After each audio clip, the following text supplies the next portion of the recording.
I pretended to be deaf for 3 years just to see what people really thought of me, and it destroyed my entire family. It started junior year when I got a severe ear infection that left me temporarily deaf in both ears for 2 weeks.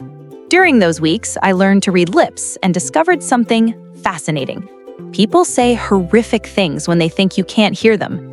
My hearing came back, but I didn't tell anyone. The first thing I learned was that my best friend Sarah called me pathetic behind my back. While sitting right next to me at lunch, she told Jessica how exhausting it was pretending to care about my problems. "She's so needy," Sarah mouthed while I stared straight ahead. My parents were worse. At dinner, my mom would silently mouth things like, "She's falling behind in everything," to my dad. He'd nod and mouth back, "It's probably just a phase." But the real revelation came from my sister, Emma. Emma was 2 years older and the golden child. Straight A's, varsity soccer, early admission to Stanford. I thought we were close. I was wrong. One night, Emma brought her boyfriend over to study. I was in the living room, supposedly doing homework. They sat at the kitchen table where I could see them perfectly. "Is she always this pathetic?" her boyfriend asked, gesturing toward me. Emma laughed. "Pretty much. My parents baby her because she's the disappointment. They've basically given up on her being successful, like me. Doesn't that bother you?" "Are you kidding? It makes my life easier. They expect nothing from her, everything from me." I kept my face neutral, but inside, I was planning my revenge.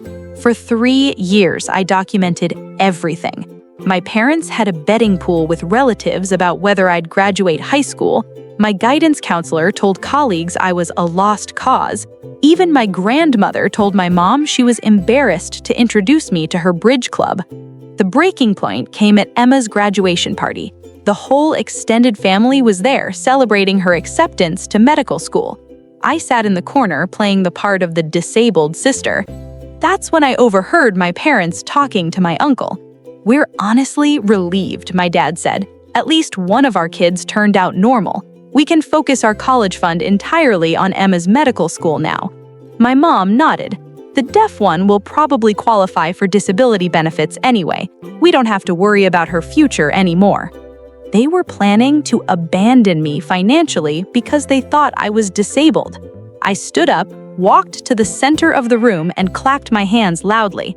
"Can everyone hear that?" I asked clearly. The room went silent. Emma's face went white. "Because I can hear everything," I continued. "Every cruel word, every whispered insult, every plan you've made behind my back for 3 years."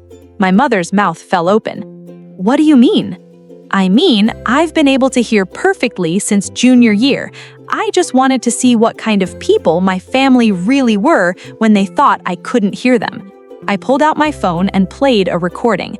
My parents discussing how much money they'd save by not sending the defective one to college. Emma started crying. "We didn't mean—" "Yes, you did," I cut her off. I turned to my parents. "You raised me for 18 years, then wrote me off the moment you thought I had a disability." I picked up my graduation gift, a cheap bracelet they'd clearly grabbed last minute, and handed it back to my mom. "Keep this. You'll need to save money now that you only have one daughter." I walked out and never went back. 5 years later, I'm finishing my master's degree in psychology. Emma dropped out of medical school after 2 years. Turns out she couldn't handle pressure without her parents doing everything for her. They've tried reaching out, claiming they misunderstood what I heard, but I have 3 years of recordings that say otherwise.